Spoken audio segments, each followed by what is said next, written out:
Hello, everyone, and welcome to our first general meeting of the year. I hope you are all doing well, and with that, we will call our meeting to order at 6:30 p.m. Do I hit the gavel? Okay, now for roll call, District 1, Commissioner Mishra.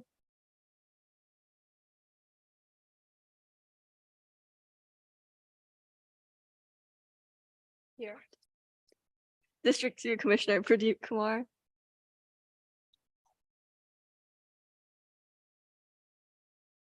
Here. District 3, present. District 4, Commissioner T. Lung. Here. District 5, Commissioner Liu. Present. District 6, Commissioner Bansal. Here. District 7, Commissioner Megan Lun. District 8, Commissioner Gonzalez Munoz. Here.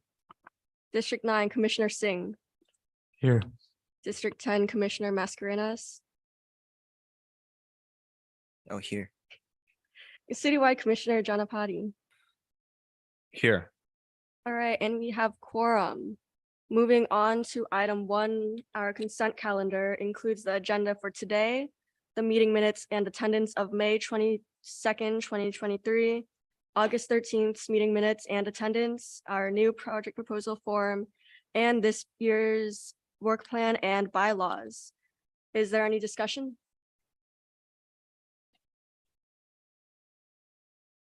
Okay. If not, then we will move to a vote to approve the consent calendar. Do we have any motions? Commissioner Liu motions to approve the consent calendar. Second, Commissioner Bansal second that motion. all in favor? Aye. Aye. Aye. Oh, vote. Oh.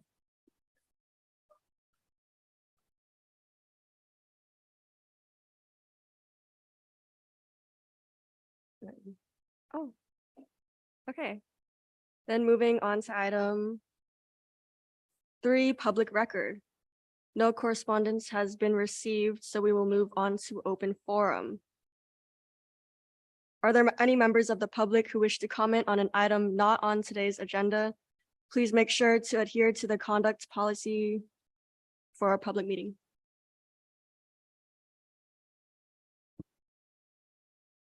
No public comment. We can move on. Okay, moving on to discussion and action item A, Youth Empowerment Alliance, presented by Hilda Morales. Hi, good evening. Can you all hear me well? Yes. Perfect. Will someone show the presentation or do I need to do that? We'll show the presentation. Okay, perfect.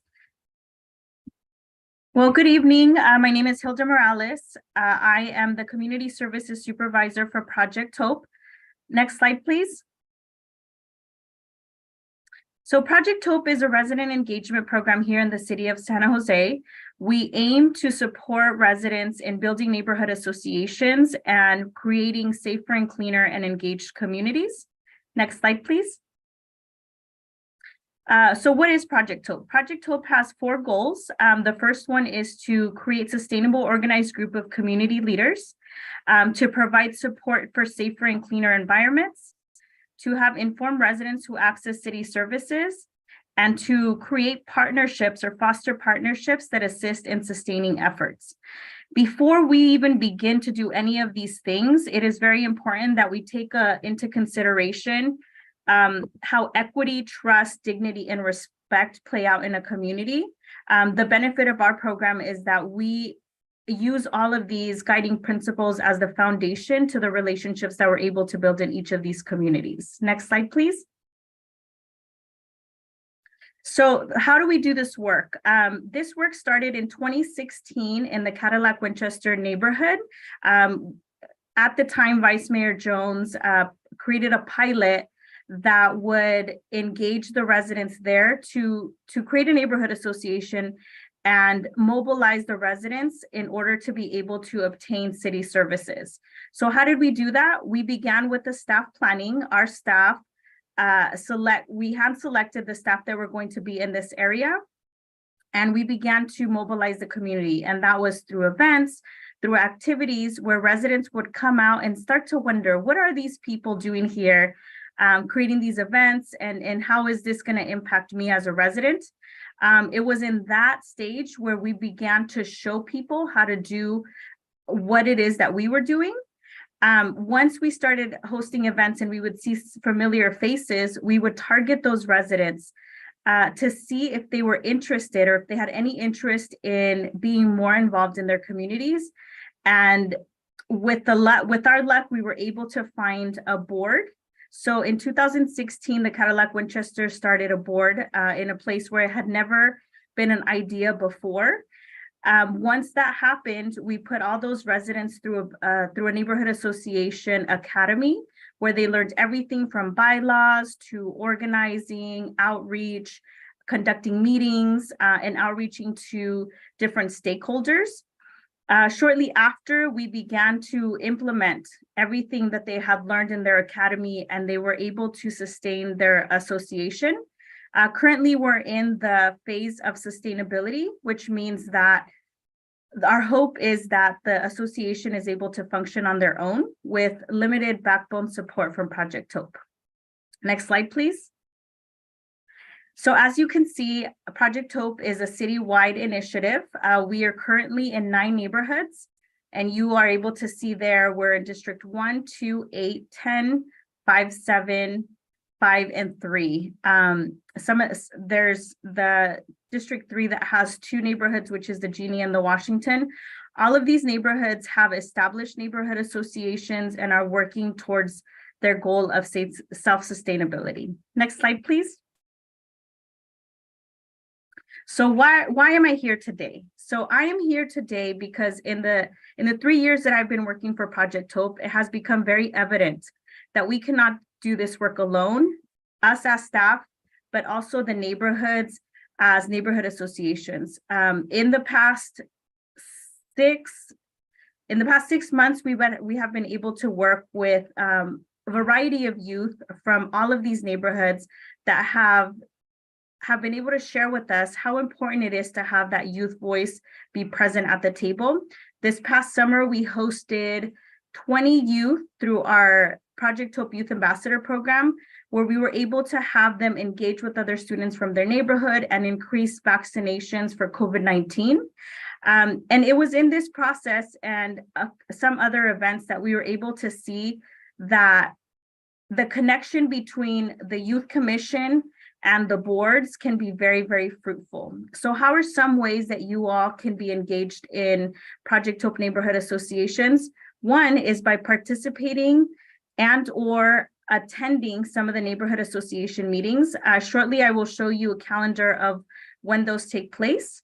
Additionally, we would love to partner with all of your YACs and all of you and all of the youth that you represent to attend some of the monthly litter pickups that happen. As a whole, Project Hope activates 9 of the 9 neighborhood associations every single month. It's either the 3rd Saturday or the 2nd Saturday. Additionally, we would love to be able to give you some of the feedback that some of the young people from these neighborhoods have about their community and be able to get that information out to you. In addition to connecting them with you all, I know that oftentimes you all have opportunities for volunteerism, and we have met many, many people, many youth who want those opportunities and want to know how they can get involved in their community. Additionally, our hope would be that you can advocate for equitable policies that support Project Hope communities. And that if we can maintain that communication between what you all do and what we're doing out in the communities in order to be able to be informed of everything that goes on your avenue, but also on ours. Next slide, please. So this is a list of all of the neighborhood association meetings that take place. They're recurring. Most of them are back in person. And there is a number of youth that attend these meetings. We are trying to engage more students to be part of the boards or join the volunteer efforts that happen. There's multiple events that take place, and having the presence of youth has been amazing. Next slide, please. This is the information for when the litter pickups take place. You'll see that they're at various locations. Some of them change and rotate in terms of where in the community they're placed, but for the most part, they stay around the same area.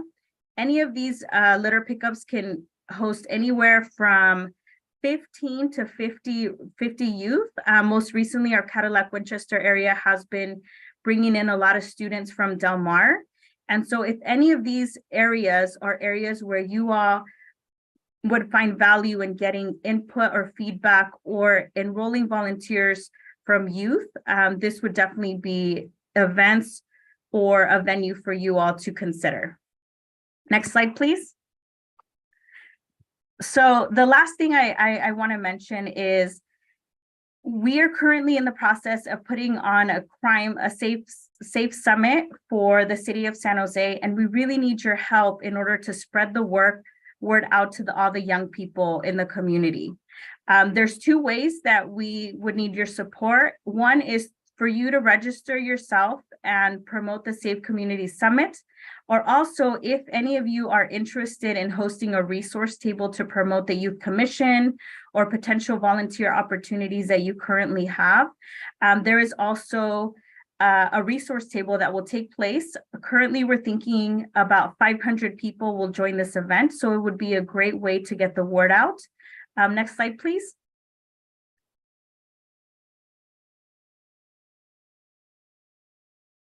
So this is the flyer that we're using to advertise the event. You can go ahead and QR code yourself and register. There will be interpretation in 3 languages, Spanish and Vietnamese. And if there is another need, we can definitely accommodate.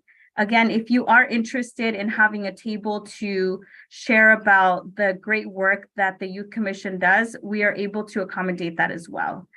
So at this time, I'd like to thank all of you for giving me the opportunity to come and share a little bit about Project Hope. If any of you are interested in coming out to just talk to some of the youth that come to our events, or even some of the residents, and building that connection, we would be so excited to have you and share a little bit more about what we do in person. Thank you so much for your time. All right, thank you, Ms. Morales. Do we have any public comment? Okay, then we're open to commission discussion. I'll start off by saying thank you for your presentation and taking the time to come to our meeting today. We truly appreciate being part of this conversation, and I'm especially looking forward to this Safe Community Summit. I also had a question on the slide that said advocating for equitable policies. Do you have any policies that are currently written that you'd like Youth Commission support on? And if not, do you have any suggestions for what topics you'd like the Youth Commission to focus on? At the time, we do have a cohort. So over the years, we've had different cohorts. This last one was 20. The year before that, it was about 60 youth who continuously come to the table to talk about some of the issues that they face in their communities. I would be more than happy to share some of the information or the feedback that they've given us. But I think this is a good way to create a pipeline of potentially the youth that we meet. We can funnel their feedback to you. And I don't know who my contact would be directly, but I would be more than happy to set something up. That would be great. Thank you. Does anyone else have anything they'd like to say?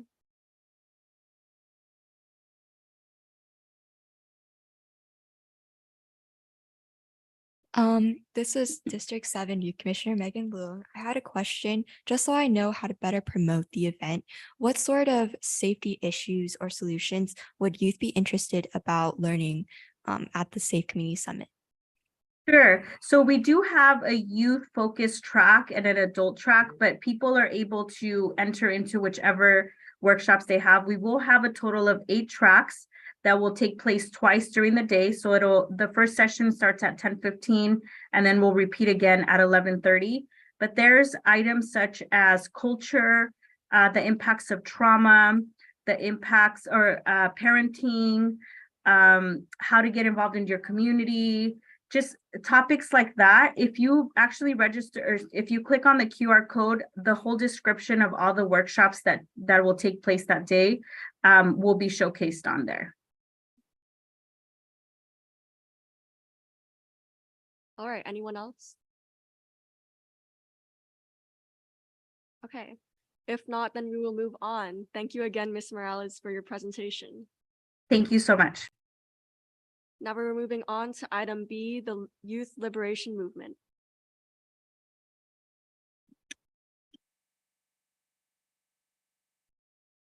Hello. I need to test this. Hello, mine's not on. Oh, there we go. Sorry about that. Hi, my name is Sophia. My pronouns are she, her, aya. I am a co-founder with the Youth Liberation Movement. I am also a fellow with the San Jose Library, and I'm also a student. I go to UC Berkeley studying sociology, pre-law. I'm also a mother of two, had my first at 16 and the other one at 21. So I got two girls, also 23. And I also sit on 3 boards with the city, one with the San Jose Conservation Corps and Charter School, which was my former high school, and then one with the Google Fund Commission here. And then the last one is with Work to Future. And yeah, how about you? You want to introduce yourself? Hi, I'm Cleo. Some of you have met me before. I am a Youth Liberation Movement fellow and member. I'm 20, I'm in college, I work, etc. And we're excited to talk to you today about YLM and the work that we're up to. Yes, so the Youth Liberation Movement is made up of 12 young leaders in the community. We all have our own diverse experiences. And what we pretty much do is work together and come up with ways like actionable solutions through our lived experience to combat the generational cycles of poverty and oppression that many of our communities face today. And we're going to talk about a few projects that we are currently working on and have been working on for a while.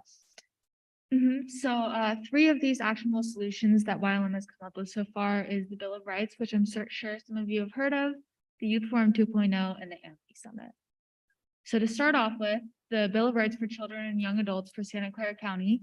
So I'm sure that you guys already have some of this background. Oops, sorry, I went ahead of myself. It was created in 2010, Santa Clara County, entirely by adults.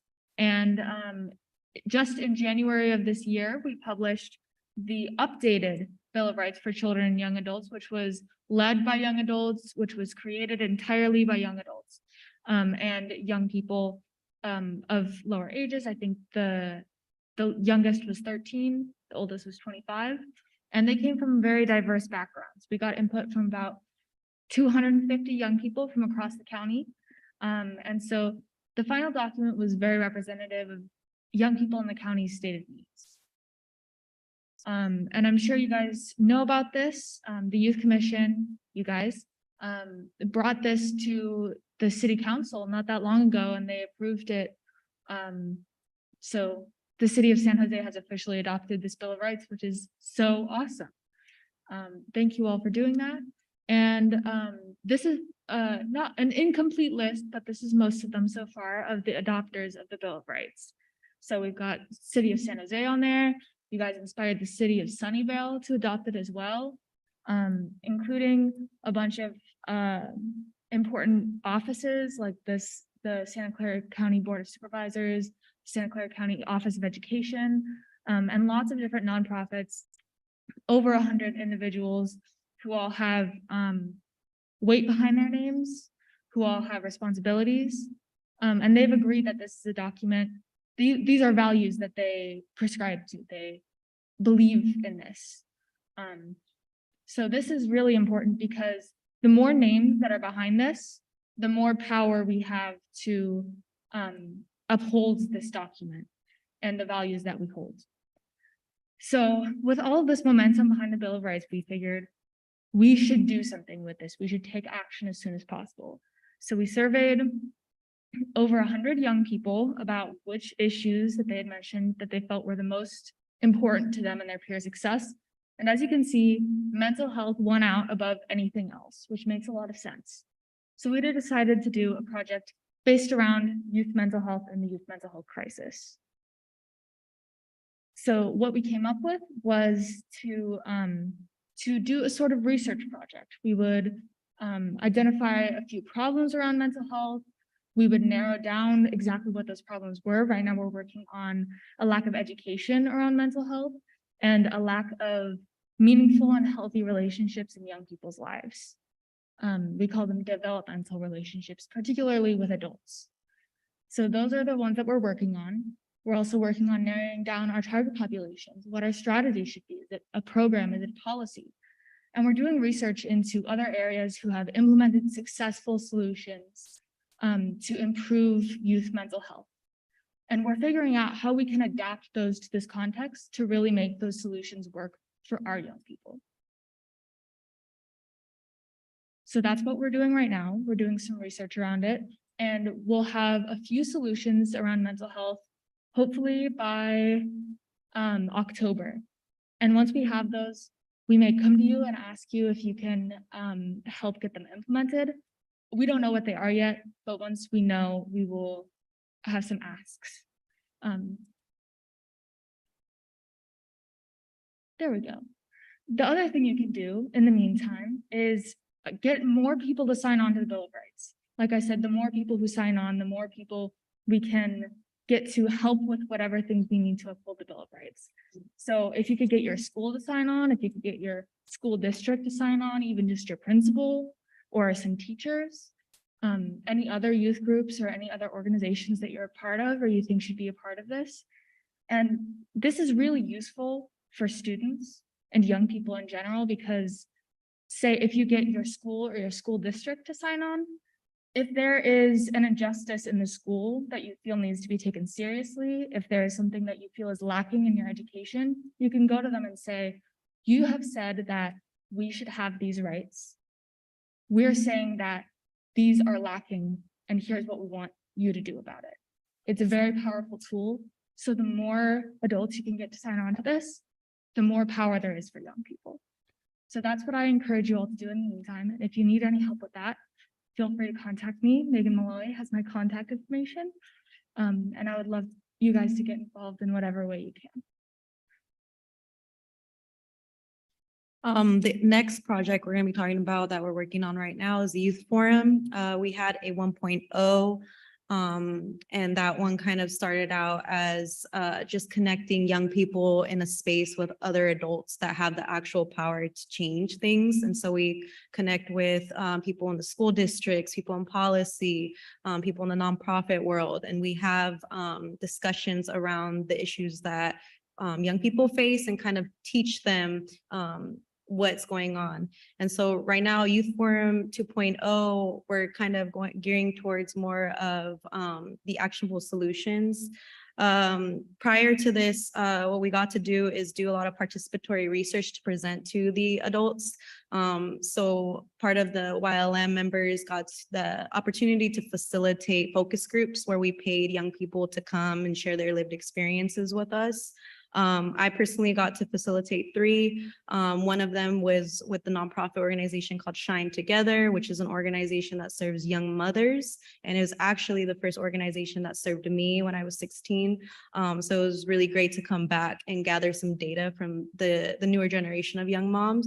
And then I also facilitated a focus group with the San Jose Conservation Corps and Charter School. And also with the Eastside School District. So I got a few young people from there. We compensated them, we fed them dinner, and just had a really good discussion about just everything that we face in our communities, and use that to gather the data that we presented to the adults. And so right now we are really honing in on like the main actionable solutions that we want. Most of it is around like developmental relationships, having a mentor, having like more culturally competent education in schools as well. And so a lot of like the issues that young people were talking about is, you know, just a lot of lack of education around, you know, like mental health. We have youth that face, you know, the juvenile system, the foster care system. We have young parents. We have all these type of young people who are struggling with different things, and bringing them and giving them a seat at the table helps the adults to kind of take care of the blind spots they have sometimes, because sometimes when you come from a more privileged background, you don't always know the truth and what young people are facing. And so we're creating that platform for young people to come share their stories and present in front of adults. And right now, I feel like our main goal is going to be coming up with policy proposals that we can testify at the city council level. That's where we are at right now. And one thing I want to invite you guys to is if you'd be open to attending the next Youth Forum meeting. Is going to be in October. If you come, you're able to come see the young leaders present. We really take ownership of the meeting, and the adults kind of come as a support and ready to learn. And so if that's something you're interested in coming to, just you can connect with me after, or you can connect with your supervisor, and I can definitely get you connected to that. All right, I go to the. I just wanted to Oh, yeah. pull up the QR code for anyone who wants to look at the previous meetings to keep themselves up to date. Here's where you can do that. So you're not walking into it blind.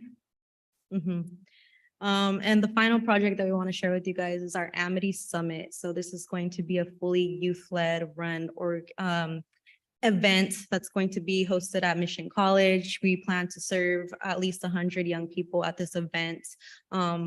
Last year, the Youth Liberation Movement got the chance to kind of volunteer, and it was run by adults, but we found that it wasn't very equitable for young people. And we decided that this year we wanted to take it on ourselves and make the decisions on the workshops being presented, making decisions on the food being served, making all the decisions coming from a youth perspective, because it's going to be served to young people.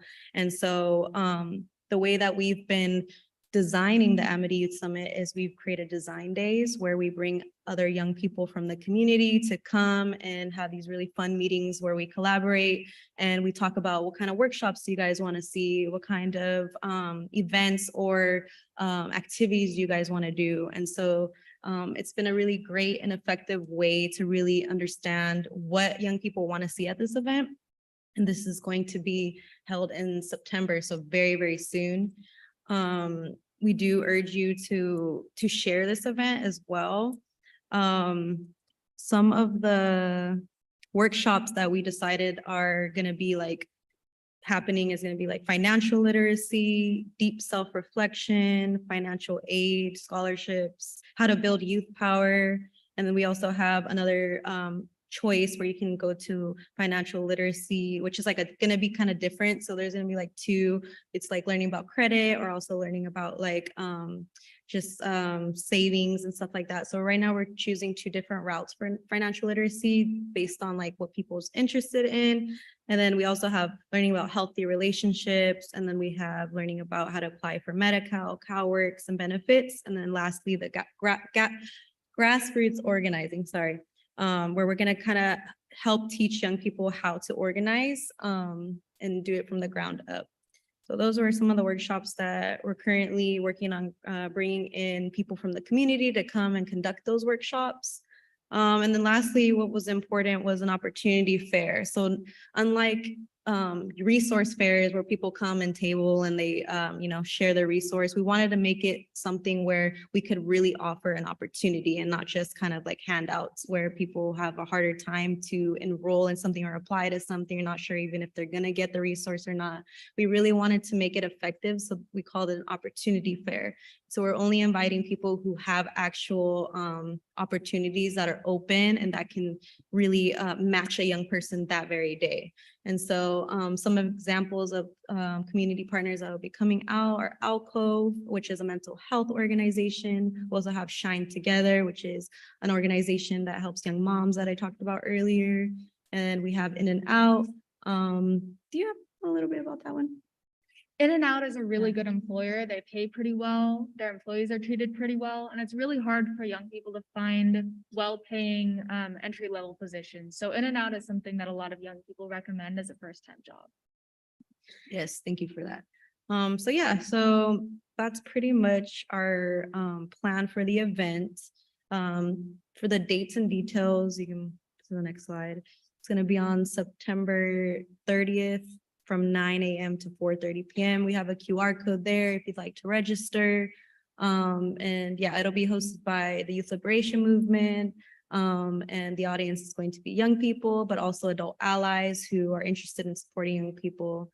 And yeah, it's free. So just young people have to register for it and they can go. So yeah. And one more thing, if you have a resource in the community where you feel like this is really something that has helped me and I think it'll help other people and I want to share it, you can use this link. Tell us that. We would love to spread the word about whatever resources you've found useful. And thank you for listening. Thank you. Thank you for your time. Thank you guys for your presentation. So we'll open up to public comment first. Okay, then we'll move on to commissioner discussion. And I wanted to start off by saying thank you, Ms. Sophia and Ms. Cleo, for your presentation. They were very informative and I'm looking forward to the Amity Youth Summit, especially. For the slide about Children's Bill of Rights and taking action, I wanted to ask, you mentioned research into other areas who implemented a solution around mental health. Do you know which areas particularly stuck out to you and specifically what they did that was effective? That's what the groups are researching right now. So we have about 7 people doing research. And what they're doing first is they're picking a target population and they're picking a strategy, and then they're finding other places through their research online or through knowledgeable adult allies of other places who have accomplished the mission that they want to accomplish. So it's not that one area in particular that we know of so far has done a particularly excellent job with everything. We're looking into if there was a particular policy or if there was a particular program that was implemented somewhere in the US or somewhere with a somewhat similar context or background as us that we could learn from. Does that make sense? Does that answer your question? Yes, thank you. Okay, thank you. Okay, next, Commissioner Mishra. Hi, this is Commissioner Mishra from District 1. First of all, thank you both for the wonderful presentation. So from the Bill of Rights in the Youth Forum, we could tell that majority of youth did feel that mental health was one of their biggest problems in the status quo. So based on that, what specific actionable items did the Youth Liberation Movement do, or are they planning on doing in the future? You want to answer that first? Yeah, so right now with the Youth Forum, what we're doing is pretty much coming up with actionable solutions and the policy proposals that we plan to have for our final Youth Forum meeting. A lot of what we've been doing is having young people tell their stories in front of adults. And so our next goal is to come up with 2 main policy proposals or actionable solutions that we can actually go and advocate for. We also are very interested in bringing it to the city level and having like testifying, either that's me or another young person who wants to do that. But we're very much active in being present in, city council and stuff like that. So that's our goal right now. But mainly creating an ecosystem for other people who work in the community, like different nonprofits and schools. This has allowed them to kind of have relationships and talk amongst each other, share about what they're doing in their organization, learning about solutions that they can do, and also connecting too. So like if an organization has, a youth that needs a certain service, but they don't provide it, our Youth Forum brings their knowledge about like what other programs are out there. So they can like make partners with these other adults and then share that with the young people. So that's kind of more of like the effect of the Youth Forum. So I'll definitely have an update for you on what those policy proposals will be. Thank you. And for me, I'd like to mention the Children's Agenda Network, which is a network of hundreds of adults working in behavioral health, education, all sorts of fields that touch the lives of young people and children. And at their summit they had a few months ago, we had a whole bunch of young leaders speak on topics from health to education to career. And them speaking inspired the Children's Agenda Network to prioritize youth's mental health, which has not been even on the list to vote on before the young people came and spoke to them. So that's a huge network who we've inspired to also move forward in this direction of prioritizing young people's mental health. And as for our research groups, which we're calling the Action and Activism Alliance, we're working on finding those solutions that have been successful. Some of the things that we've just been talking about so far is near peer mentorship and fostering mentorship relationships between slightly older, like young adults and high school students, because teachers are so overworked, making sure that young people in school have someone who they feel like cares about them can have a huge impact on young people's mental health. So we're exploring those avenues right now. And as soon as we find a solution and develop it and edit it so that it works here, we will let you guys know, and we'll let you guys know what you can do to support it. Thank you. Okay, Commissioner Janapati.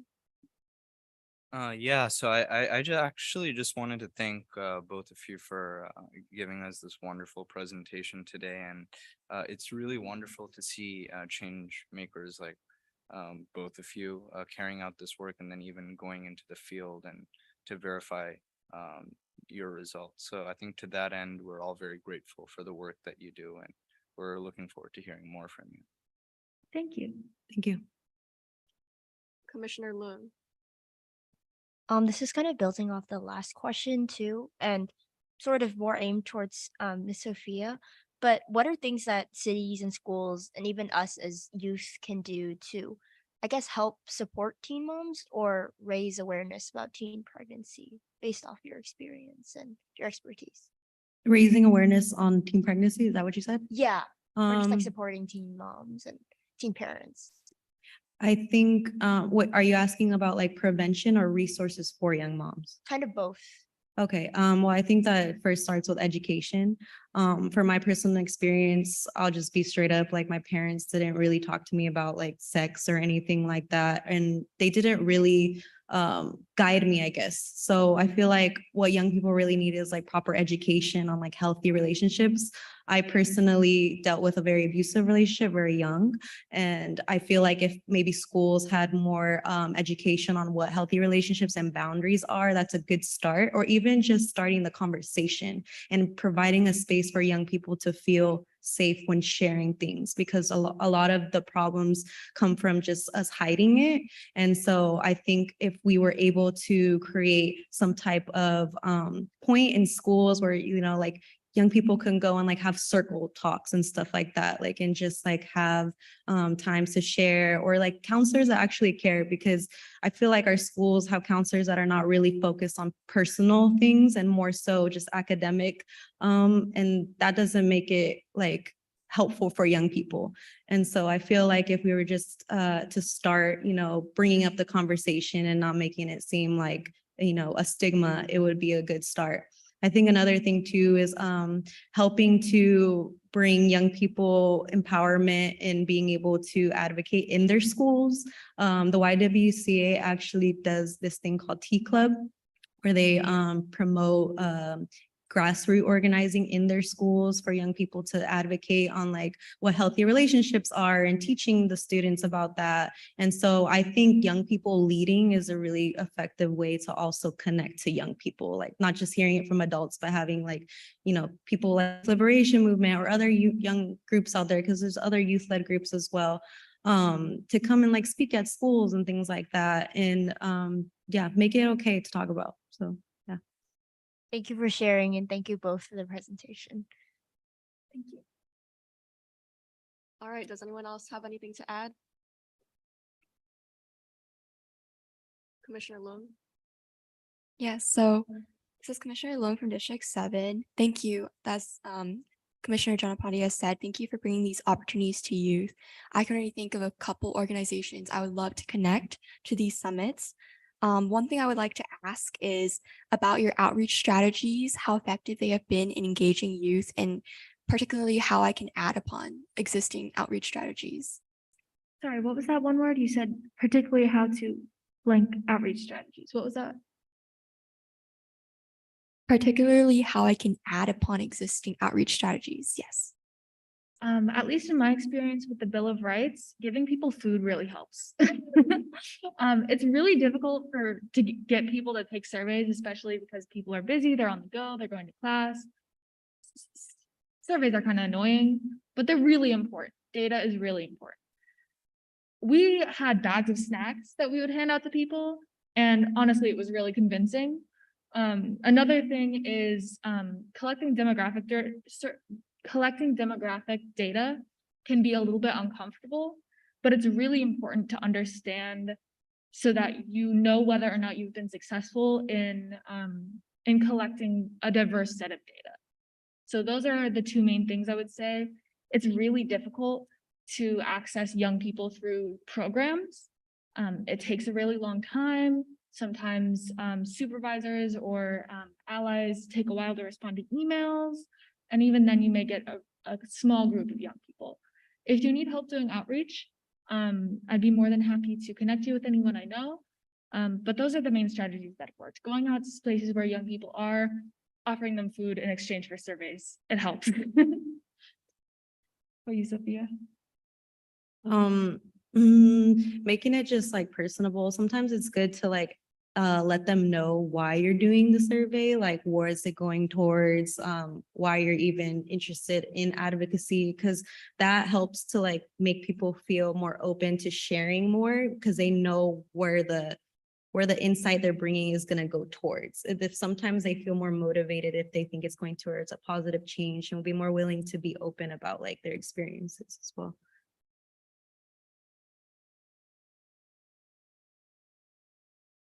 Okay, thank you. Commissioner Pradeep Kumar. Yeah, this is Commissioner Pradeep Kumar for District. First off, like everyone else said, thank you so much for this wonderful presentation. It was very informative.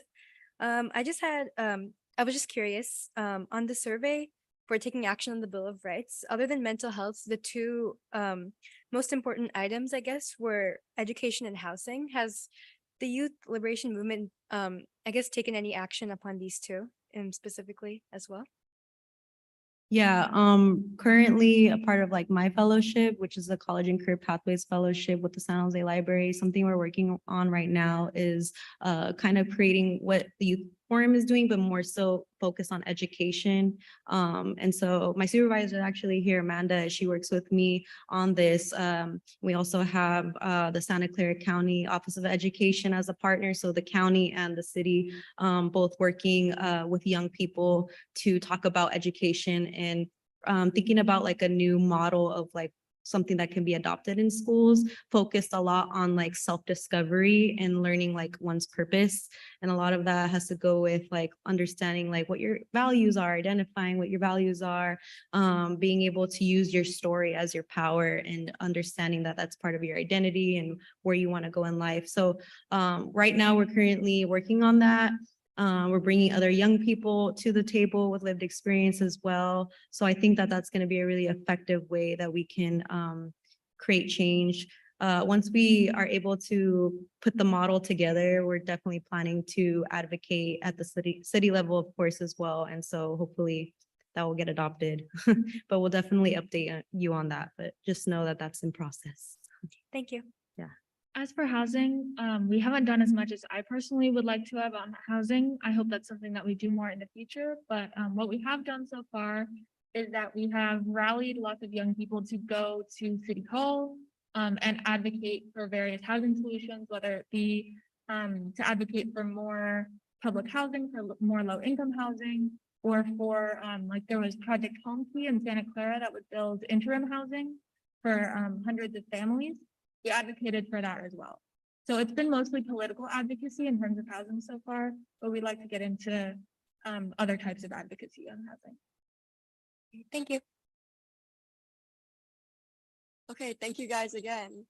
Next, we will be moving on to item C, Study Smart Youth Commission hosted programs presented by Megan Malloy. I'm just gonna do it from right here. Hi.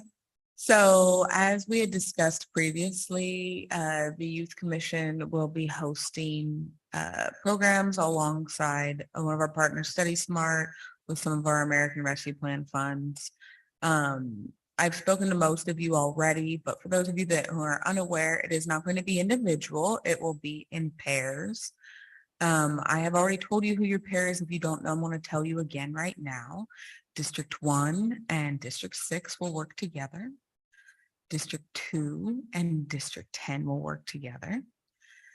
District 3 and District 4 will work together. District 5 and District 8 and District 7 and District 9 will work together. So if you have not already contacted your partner who you'll be working on with, this is a great time to get their phone number so you guys can talk, because in your email is a survey form that you need to fill out by September 8th. And then I will connect with you a little bit closer one-on-one as we pick those dates. So what I'm asking you guys is to approve this change and report. Okay, do we have public comment? All right, now we are open to commissioner discussion. Thank you, Ms. Malloy, for your presentation.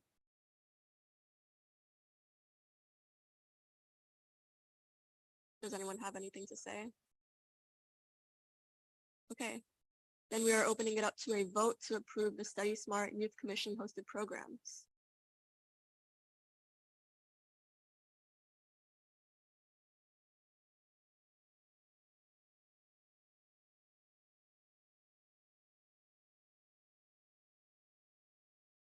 Okay, motion passed unanimously.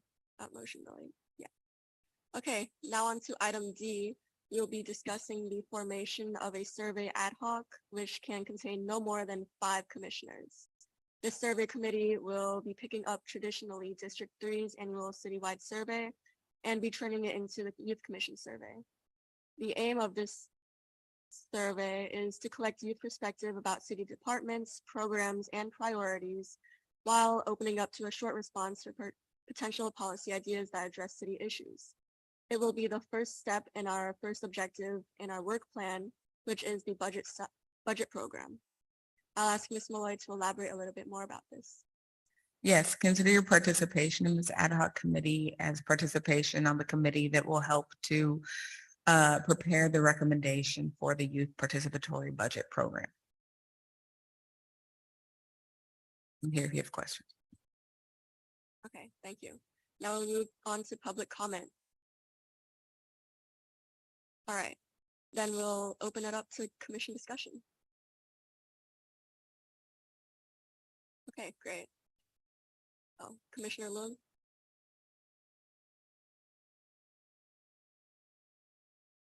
Oh. Commissioner Loon of District 7 would like to volunteer for the ad hoc committee. We'll be moving to a vote. Yes, Deidre's going to call a vote, and you vote yes if you would like to be on the, and Deidre will ultimately, I'm sorry, Chair Wang will ultimately determine who will be on the committee if we have more than 5 people volunteer, but you vote yes if you're going to be on it. You abstain if you do not want to volunteer to participate in the committee.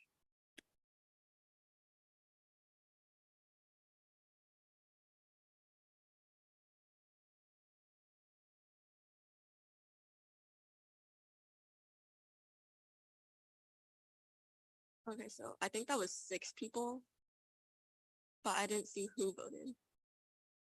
Oh, never mind.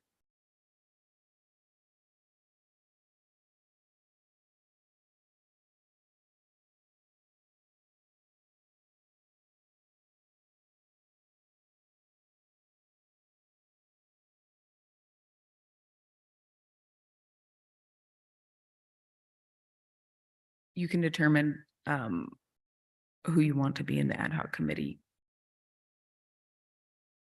at the first ad hoc committee meeting. So I think Commissioner Huang, and then Commissioner T. Lung, Commissioner Megan Lung,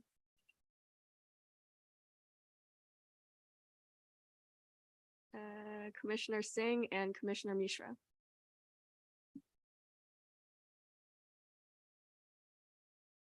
Okay, now moving on to item E of the agenda. We'll be determining the date of the budget summit.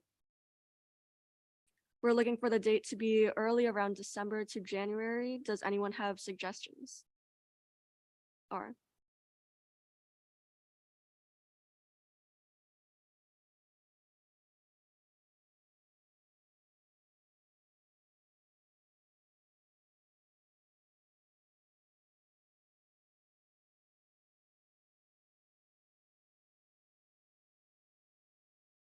Go ahead and move on to item E, and then we will revisit this item right after. item E, Hillbrook High School civic engagement presentation. Yes. So I've spoken to a lot of you about this. There's an opportunity to do a presentation and a discussion about civic engagement, specifically to Hillbrook High School, who's working on a civic engagement curriculum. It will be at King Library, September 7th at 1:30 PM. That's a Thursday at 1:30 PM for most of you. That is in the middle of your school day until 3 o'clock. And this action is calling for participation again. If this is something you would like to participate in, you would vote yes, and you would abstain if not.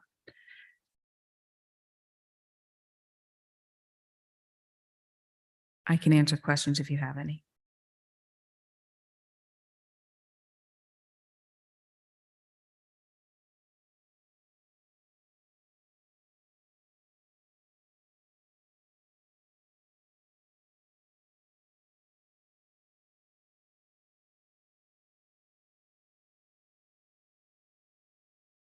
I don't know if it's just me, but the vote is not coming up on my screen.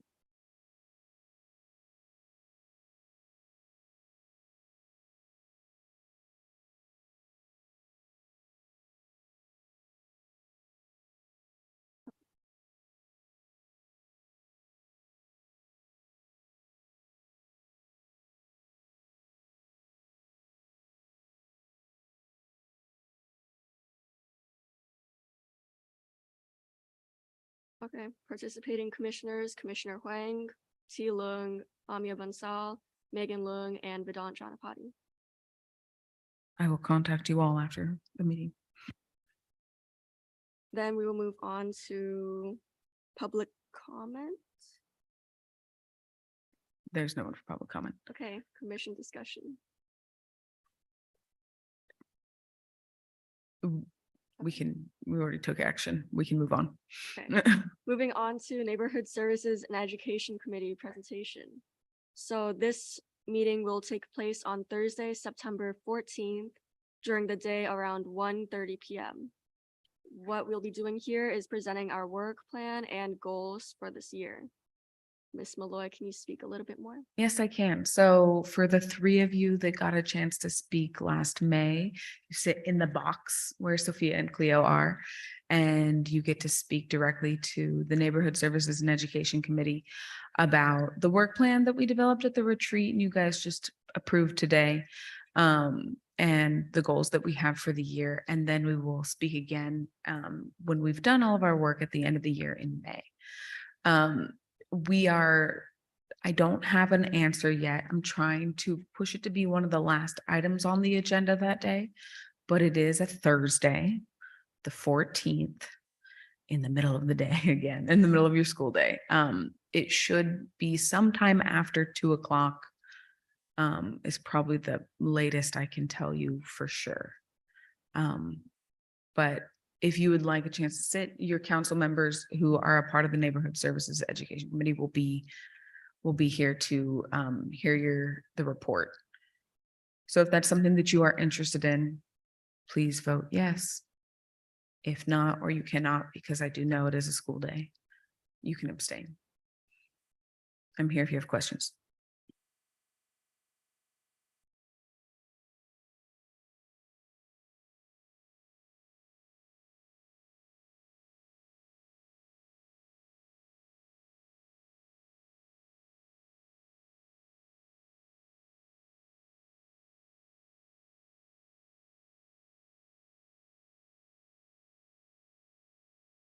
Moving on to item G, the vice chair election for this year, 23 to 24. We're going to move back to the determining the budget summit date. Okay, Sorry. it's okay. And this is a discussion. I recommend you all pull out your calendars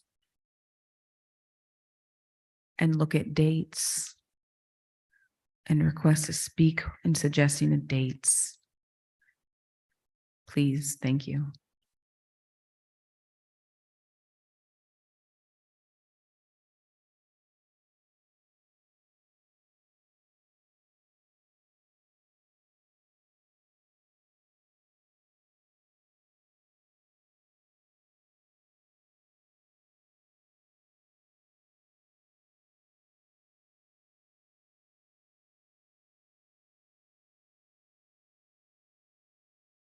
Commissioner Liu, There we go. How long will the budget summit last roughly? Is there an estimate? Approximately 4 hours.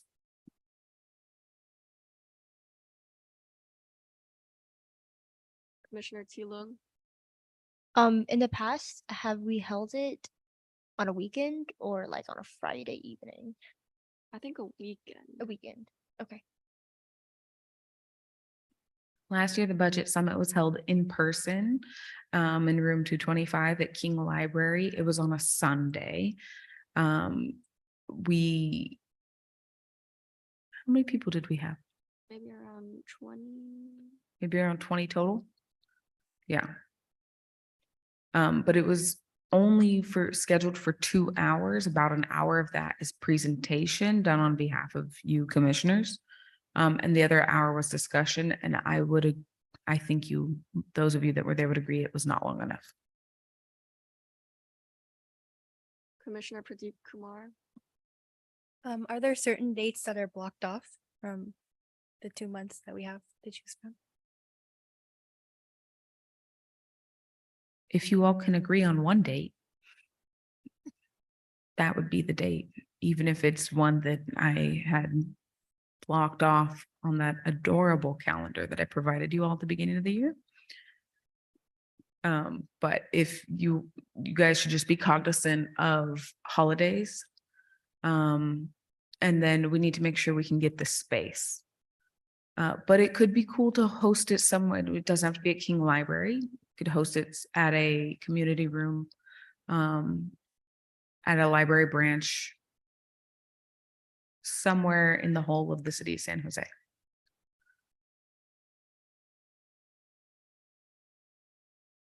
okay, Commissioner Liu, Commissioner Liu suggests a date in January if we're gonna host the budget summit. okay, Commissioner Mishra, Just to confirm, the 2 months were January and February, correct? yes, I wouldn't really go later than President's Day weekend. In that case, just to say a date out there, I think on the weekend of February 16th, 17th, and 18th would be a good week since President's Week is a week after. So I think people would be more free on those dates.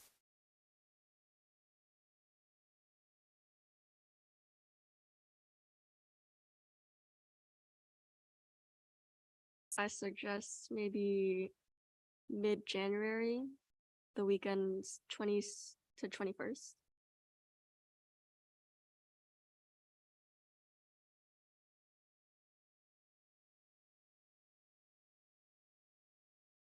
Commissioner John Patty, Yeah, I think mid-January would work well. okay, Commissioner Tilung, Yeah, I also agree with mid-January, either the 13th or 14th or the 20th or the 21st. It looks like we have a small conflict in the morning on the 13th with the San Jose Youth Empowerment Alliance. And the only other thing I see on the 20th is that I think there's the high school placement test that happens for most schools, but most private schools around here. So maybe given that, the 21st might be the ideal date. just for reference, the 21st is the day right before our general meeting. Anyway, Commissioner Liu, Yeah, the 20th and the 13th, if we can manage those 2 dates, seem Commissioner Bonsall, I agree. I just think that maybe February will get like a little bit late.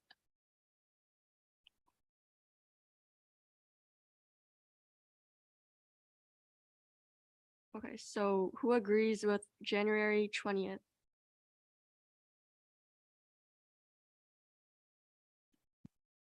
So somebody needs to make a motion for a date and have you all vote.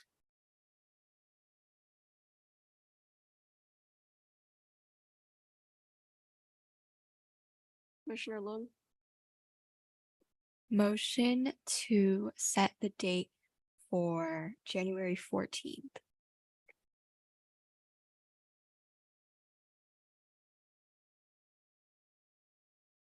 any seconds? Commissioner Singh, second that motion. Okay.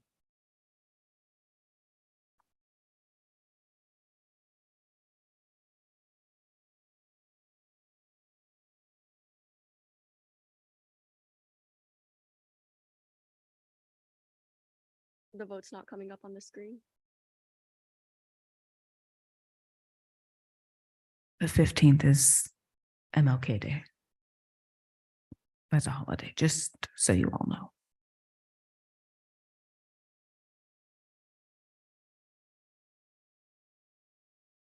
That means it. Take a vote.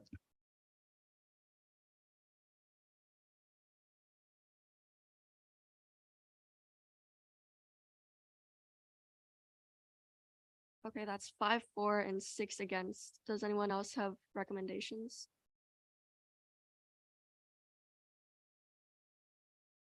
Commissioner Pradeep Kumar, I recommend the weekend after the 20th or 21st. You have to make a motion for a specific date.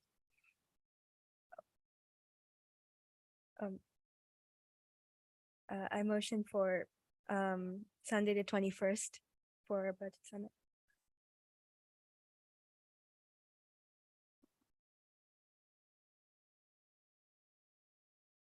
any seconds?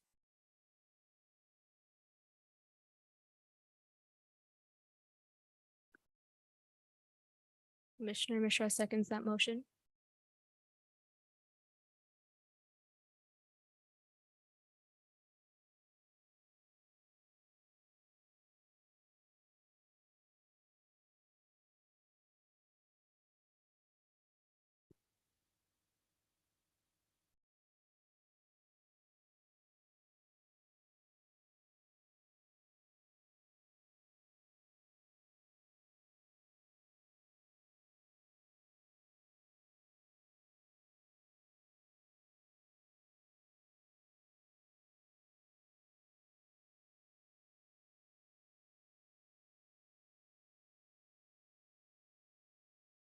Does it have to be unanimous?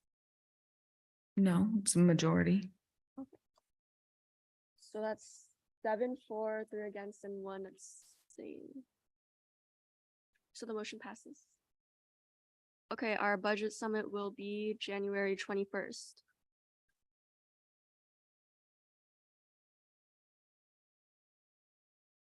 Do we also choose a time?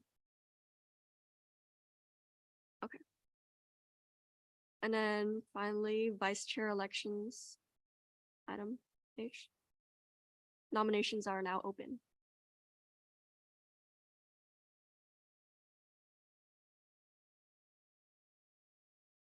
Commissioner Bonsall, I nominate myself for vice chair.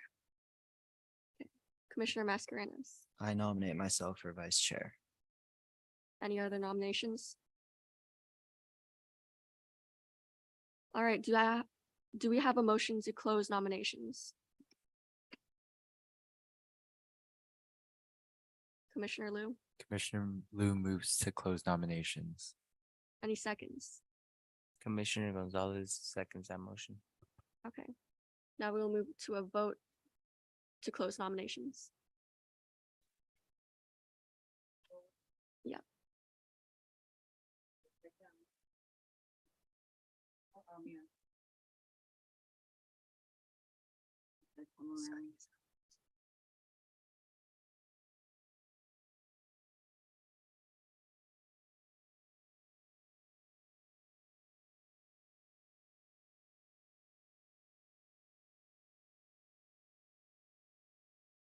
Okay, Commissioner Bonsall.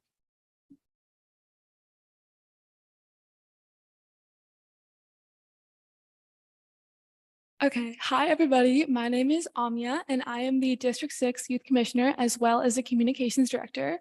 I've had the pleasure of having these two roles for 2 years now. This will be my second year. And I just want to say that I'm very committed to the commission. I could say that I have increased youth engagement because through our social media, we now have a full term for the first time in like a couple of years. I was also an intern at the mayor's office this summer, so I plan on using all the information that I've learned at a local government and putting it into our commission. And I would love to see what we can do this year. Thank you. Okay, Commissioner Mascarenas. Hi, everyone. My name is Nolan Mascarenas, and I'm the commissioner for District 10. And I'm running for the vice chair because the city of San Jose is a special place to me. It's where I've created many memories and endured many hardships. Ever since joining my district's youth advisory council, I've been dedicated to giving back to this beautiful city. I have progressed from tech director to VP to now commissioner, and would like to use my experience on MIAC and city ecosystem for the youth commission. Additionally, I am well equipped to serve as vice chair based on our work plan for our current year. I provide valuable insight for our upcoming youth participatory budget program based on my experience in raising funds and engaging with the community on a cancer fundraiser, which I co-led and was able to raise $36,000 for. As for the ecology aspect of our work plan, I've done extensive research on San Jose's environmental services for the annual Youth Commission budget retreat last year, and even passed 2 environmental-based policies last year. And as part of my policy internship with my district's council member, I have been engaged with PISFIS, which stands for Public Safety, Finance, and Strategic Support Activities, which will help with the support system portion of our work plan. And combined, these make me well equipped to provide meaningful feedback and enrich our objectives. But above all, I'm excited to work with everyone and hear everyone's ideas. I was awarded the Teamwork Award last year by the Youth Commission, and I would love to carry this over from MIAC. Thank you. Okay, thank you. Now time to submit our votes.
Nolan, you're our vice chair.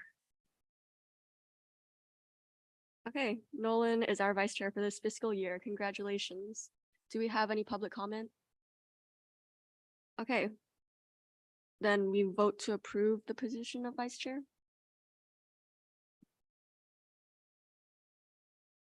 Never mind. Okay.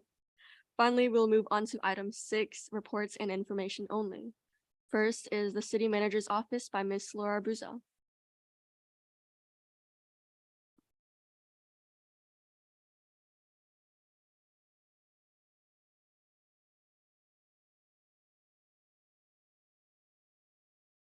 Good evening, commissioners. Thank you for having me here. Just wanted to give you a very brief update since I did more of a full presentation at your retreat a couple weeks ago, but basically just wanted to let you know that we will be presenting the Children Youth Services Master Plan update to the Neighborhood Services and Education Committee on September 14th, the same day as you. So we'll see each other again. As I had mentioned, and just want to remind you all that we're still in the development of the master plan. We were able to get a lot of community input and feedback, so it's taken us a little longer to be able to finalize the goals and strategies, and we really wanted to make sure that we're doing our due diligence to do it properly. So we're right now busy writing the document, and our goal is to return to Neighborhood Services and Education Committee and the full council later in the fall, early winter. And so as soon as we have a date, we'll make sure to let you know. And also, I'm happy to return when we have the master plan completed to be able to give you a full overview of the final document. Okay, thank you. We're looking forward to seeing you there. Thank you. Next is Council Liaison by Alex Dersh.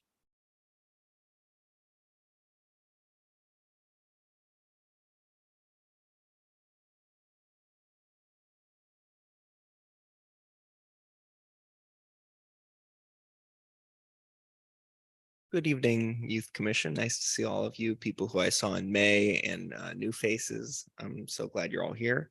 And I'm glad to join you tonight. I'm gonna just give a brief report of some big issues that the City Council has discussed and tackled since the last Youth Commission meeting in May. So firstly, on June 6th, the council voted to create a new site for recreational vehicle supportive parking in the Berryessa neighborhood of San Jose and expand the supportive parking program overall, as well as lease land for emergency interim housing, choose new sites for the governor's state small home initiative, and discuss future opportunities to expand emergency and safe parking sites. On June 13th, the City Council approved a new budget for the fiscal year of 2023 to 2024, shaped largely by the Mayor Mahan's June budget message.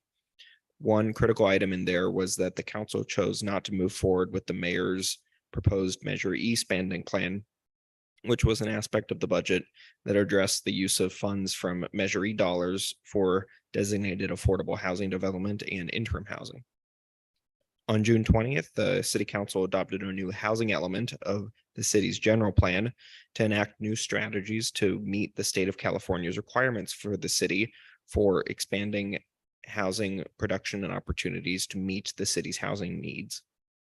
There were no City Council meetings in July, but the council returned in August, and on the 15th, the City Council voted to approve a new contract for 2 unions representing over 4,000 city employees in a deal to avert a planned 3-day strike. The new contract increased their wages and benefits. On the same day, on August 15th, the council voted to apply for a grant to fund soft story seismo retrofit programming, which would help buildings across the city better sustain themselves in the face of earthquakes. Coming from the office of Vice Mayor Rosemary Kamei, representing Council District 1 in West San Jose, I wanted to talk a little bit about what the Vice Mayor's done in the past couple of months. And on May 23rd, the Vice Mayor co-authored a memo to permanently close San Pedro Street to cars and keep it open for pedestrians. And I'm sure many of you have seen that and how they've paved over the left turn lane so it's no longer accessible for vehicles. On June 6th, Vice Mayor Kamei co-authored a memo to create new homeless shelters, safe parking sites, and tiny homes. And a couple of items that the Vice Mayor was really proud to secure for her district in the new budget was a pedestrian safety study for Lawrence Expressway, urban forestry tree trimming programs, school safety infrastructure, and funds for the West Valley Community Services Organization to do more work in the district. Additionally, you may have seen on the news, social media, council members and other folks, including Vice Mayor Kamei, attending a number of flag raisings, and a couple ones that she attended recently that she was really proud to be at were Silicon Valley Pride flag raising and the San Jose State University flag raising at City Hall. Some upcoming community engagement opportunities that our office would like to share with you. One is a West Valley Branch Library book sale happening on September 9th to 10th at the West Valley Branch Library. And you can learn more at the San Jose Public Library's website at sjpl.org. There's also continuing fun programs across the city from Viva San Jose, including Viva Parks, Neighborhood and Downtown, Viva Calle, and Paint the City. And information about all these programs can be found on the city's website at www.sanjoseca.gov/placemaking. Thank you again for all of your time, and I'm really happy to present to you. Thank you for your announcements. I didn't know a lot of these events happened. All right, next we have PRNS report, Nick Georgia. All right, good evening. I'm going to share my screen if that's okay. All right, so I am here with the Parks Rec Neighborhood Services report. My name is Nick Georgioff. I'm a Parks, Recreation, and Facilities Supervisor. Specifically, I work with the Recreation Division. I support out-of-school time programs. So what that means is programs that our city staff run that youth and teens are attending. So today I'm going to talk a little bit about a summer 2023 recap. I want to let you know what Recreation is offering for after school for the 23-24 academic year, and also highlight a few recreation events. So this past summer, the Recreation team hosted over 41 different Recreation city staffed programs, including Camp San Jose, Fit Camp, Drop-In Teen Centers, and the Summer Food Service Program. We had over 8,000 enrollments across these programs. We distributed over $1.4 million in scholarship to ensure that youth and their families had affordable access to these programs. And through the Summer Food Service Program, we distributed 22,000 free healthy lunches and snacks to youth in our programs. So this is a map, a little hard to see, but it shows you that Recreation teams and parks have their place in all of your council districts, from Camp San Jose, Fit Camp, Teen Centers, Camp San Jose Junior for the 3 to 5 year olds, Swim San Jose, which was pools and aquatics, our Summer Food Service Program, and our regional parks, which were open all throughout the summer. So this year, for the academic year, we have our Rock After School program. This is a recreation fee-based program that's run by Recreation staff, and we have 25 after-school programs located on school campuses, community centers, and parks. Each day we serve 920 youth, and we have distributed over $700,000 in scholarship to ensure that families have free access to after-school care throughout San Jose. We also run one ACES program, which is a grant-funded program where the state gives money to the Berryessa School District, and we in turn run a program at Summerdale Elementary. We're currently serving 80 youth each day. That program is available completely free to youth. And we also have our teen centers. We have 10 drop-in teen centers currently serving 300 teens each day, but I know that number will creep up as teens continue to come back into the school year. And we have over $100,000 available to us from a grant from the Santa Clara County Probation Department, which allows teens to get free access to these teen centers. They get free access to sports leagues, field trips, family engagements, and a whole lot more. And again, hard to see a map, but you can see that we have youth programs located all throughout San Jose in all of your respective council districts. All of our after-school programs follow what's called the California Quality Standards for Expanded Learning Programs. This was passed by City Council in 2019 that says that all city-funded expanded learning programs should align to these quality standards, ensuring that our programs provide a safe and supportive environment, promote active and engaged learning, skill building, youth voice and leadership, healthy choices and behavior, and diversity, access, and equity is involved in all of our programs. Some highlights of this upcoming year: our Rock After School program will be celebrating its 15th anniversary. It started in 2009, and next summer, our Camp San Jose program will also be celebrating 15 years. So be on the lookout for more information on that throughout the year. As previously mentioned, Viva Calle is coming. It is Sunday, September 10th, from 10 a.m. to 3 p.m. This time it's from Japantown to Kelly Park to Tamian Park. That is open streets with resources, vendors, food trucks, performances, family activities, and more. You can find out more at vivacallesj.org. That event is run through our Parks Department. A special ceremonial item at tomorrow's City Council meeting is a presentation of a commendation recognizing our disaster service workers for their service in providing disaster relief to the communities during a series of storms in early 2023. So if you did not know, our Camden Community Center in District 9 and our Seven Trees Community Center in District 7 closed their doors and worked in tandem with the American Red Cross to turn those centers into evacuation shelters to provide overnight relief and day relief for residents that needed a place to stay. Recreation staff, myself included, worked day shifts, overnight shifts to ensure that families and individuals all throughout San Jose had a safe place to be throughout the storms. If you're interested in knowing how to register for a program, what's happening in your area, you can go to issue.com. That's where all San Jose Parks and Rec community activity guides are located.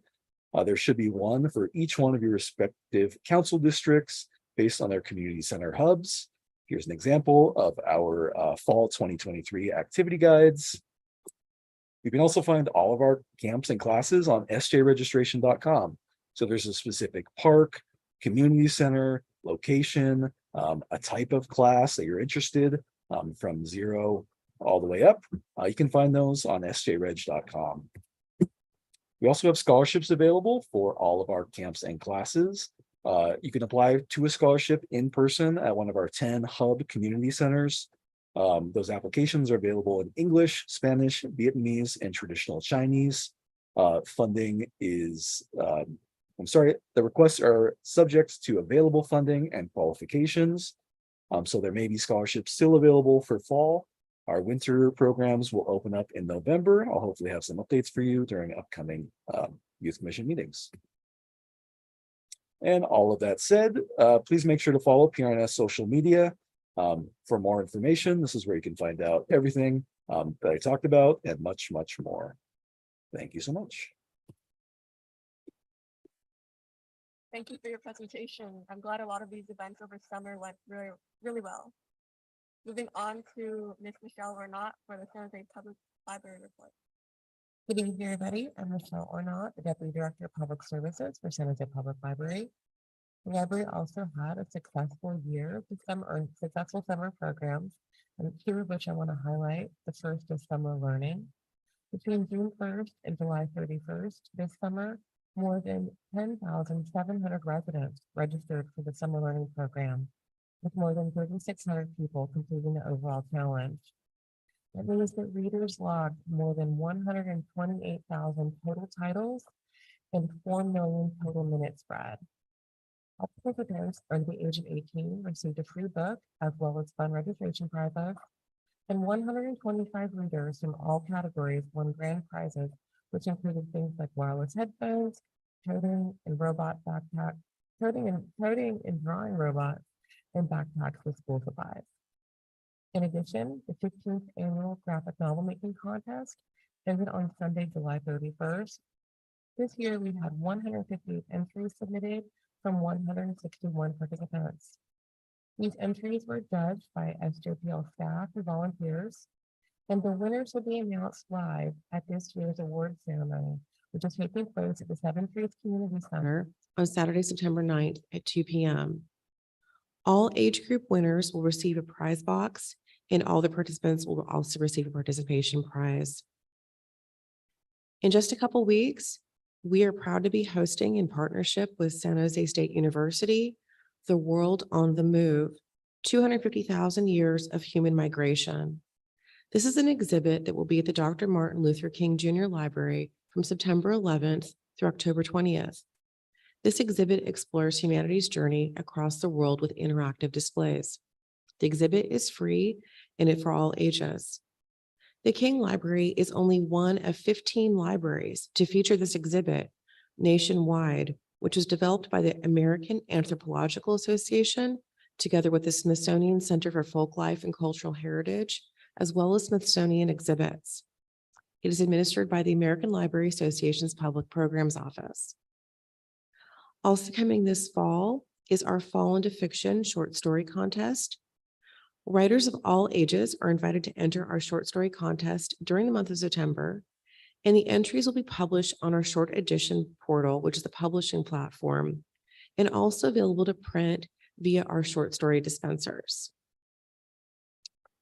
We are very proud to announce that your library card now provides you access to a complete digital historical archive to the San Jose Mercury News. And this archive is for between 1900 and 1985. And this online resource allows you to research and explore nearly 8 decades of San Jose's history, events, daily life, and more. The archive also allows users to view the newspaper the way it was published during those times, plus print full pages, and even clip selected articles for printing. The San Jose Mercury News Archives was made possible thanks to a legacy gift in loving memory of Susan Renslow Carter, a San Jose native and library lover. And lastly, student success begins at the library. With your library card, students, parents, guardians, and educators can access free resources to help everyone reach academic success. From books and tech devices to study rooms and tutoring, the library offers a variety of resources at no cost. As of this summer, students and residents living in the Silver Creek High School attendance area can now connect to free Wi-Fi as part of the expansion of the SJ Access Community Wi-Fi Network. This SJ Access free Wi-Fi network is free and available to anyone within the coverage areas of the following 8 East Side Union High School District schools: Andrew Hill, Independence, James Lick, Mount Pleasant, Oak Grove, Overfelt, Yerba Buena, and the newest, Silver Creek. And digital skills can also be improved at the library through the library's new digital skill building pathways. You can practice skills essential to living and working by going through learning paths, either on your own or in person. These all include free lessons, resources, and library events. You can find everything about all of our programs on our website. Thank you. Thank you, Mr. Knott, for your presentation. I'm very excited about the Mercury News aspect for our library card. All right, next is the chair report. For my report, I want to emphasize participating in ad hoc committees and youth commission events throughout the year. Thank you to those who have volunteered today, and there will be more opportunities to participate in the future. Additionally, everyone is expected to attend at least one district event. If you have any questions regarding this, please feel free to reach out to me or Ms. Malloy. Thank you. Moving on to our commissioner reports. First, we have Commissioner Mishra. Hi, everyone. My name is Anya Mishra, and I am a junior at Lynbrook High School and the District 1 Youth Commissioner as of June 2023. First and foremost, I'd like to thank Megan Malloy and the wonderful speakers who presented today. As this is the first Youth Commission meeting of this fiscal year, my updates are regarding the 23 to 24 District 1 Youth Advisory Council, for which I've already started the recruitment process. I've reached out to Cupertino, Harker, Lynbrook, Midi, Prospect, and Westmont High Schools to provide a write-up, promote the YAC flyer, and share the application form. I will conclude the recruitment process on September 3rd, 2023, and inform the selected members by September 6th. Looking ahead, I plan on holding bi-weekly meetings for an hour each. I'll coordinate with all the members to finalize dates and times that suit everyone's schedules.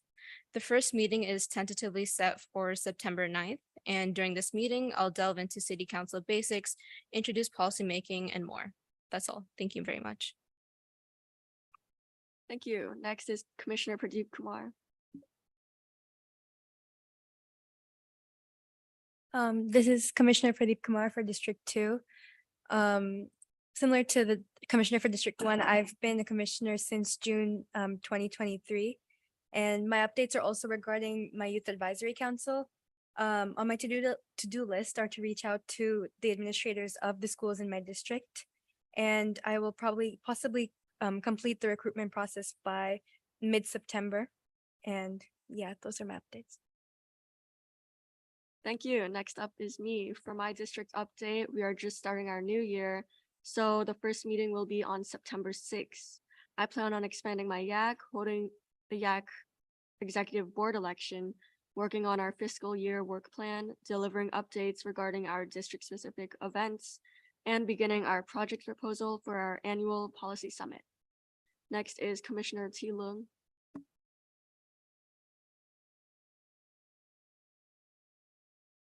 All right, I also have updates on YAC. So I reached out to Piedmont and Independence and also Milpitas High School to try to secure tabling opportunities so I can directly interact with and recruit youth.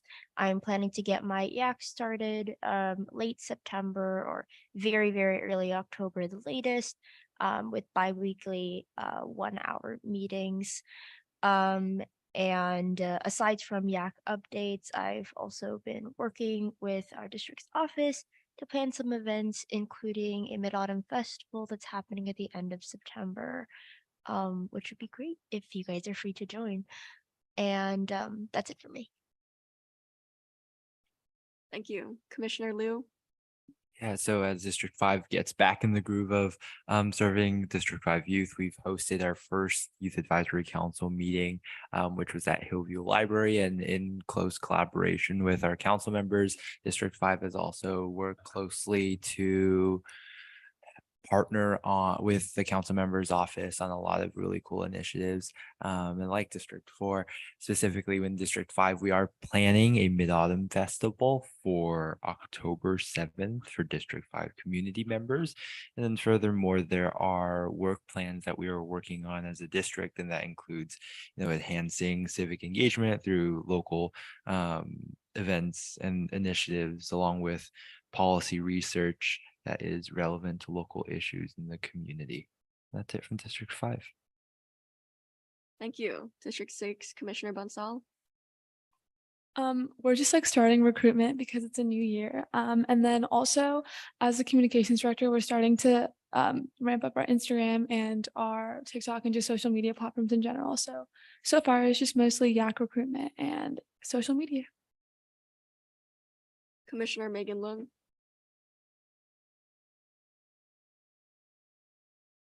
This is Commissioner Luong from District 7, and I'm serving Youth Commission as of June 2023. I have started promotional activities for D7 Youth Advisory Council. I will likely table at Yerba Buena High School and Andrew Hill High School somewhere late September. And recently I have had the privilege of sitting down for a coffee chat with the Coalition for Social Justice of the Eastside Union High School, compromising various clubs and student organizations within the Eastside Union High School District. And their concerns are not just limited to the school district, but resonate citywide. And I encourage each of my youth commissioners to tune into their efforts and follow their Instagram account, which is closely followed by nearly 1,000 high school age students are here. And they have several issued demands, including education campaigns for Title IX rights and accountability for people in power to address the lack of administrative support for students who bravely share their stories of sexual harassment or abuse. Thank you. Commissioner Gonzalez Munoz. This is Commissioner Aldo from District 8, and my updates are to build a bigger YAC. So far, I have about 3 people so far, so I'm hoping to build a bigger YAC, and I'm looking forward to collaborating with other youth commissioners. That way we can make events, etc., and more other important stuff for the city. Thank you. Commissioner Singh. Hi, I'm Commissioner Singh from District 9. So similar to the other commissioners, I've been working on outreach to the schools in my district to expand my YAC. So most of my YAC was upperclassmen that have graduated. So I'm basically rebuilding from scratch, and I'm trying to put together a flyer that I can send out to the ASBs in my district. So yeah, it's basically just outreach stuff. Thank you. Commissioner Mascarenas.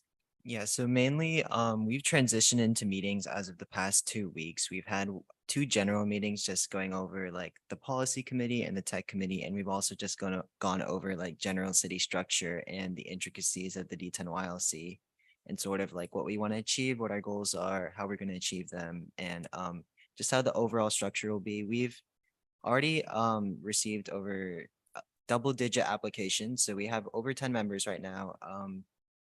Board applications will end in around a week. We have 5 applications right now for that, which is exactly the number which we need.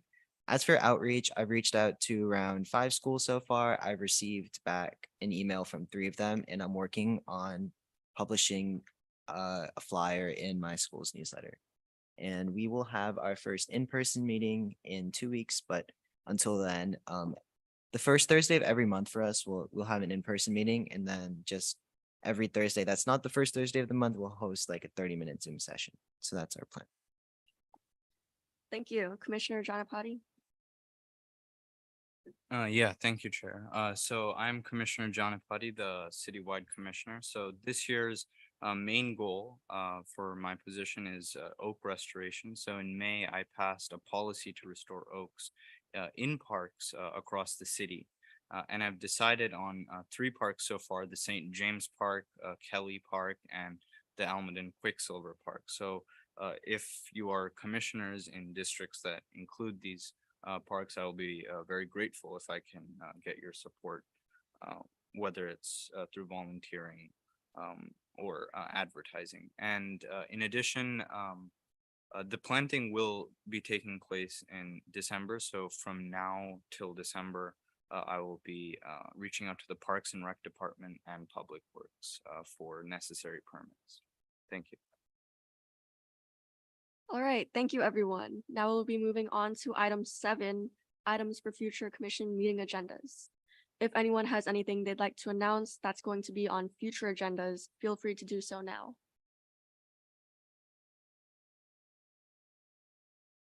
Okay. Now, item 8, meeting schedule and agenda items. Our next regular meeting will be on September 25th at 6:30 p.m. at City Council chambers. Finally, we have adjournment. Do we have a motion?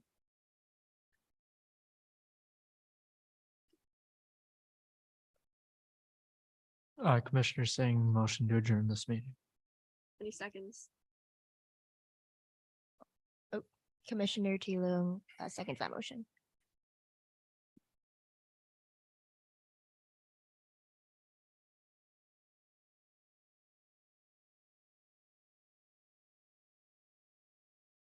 Okay.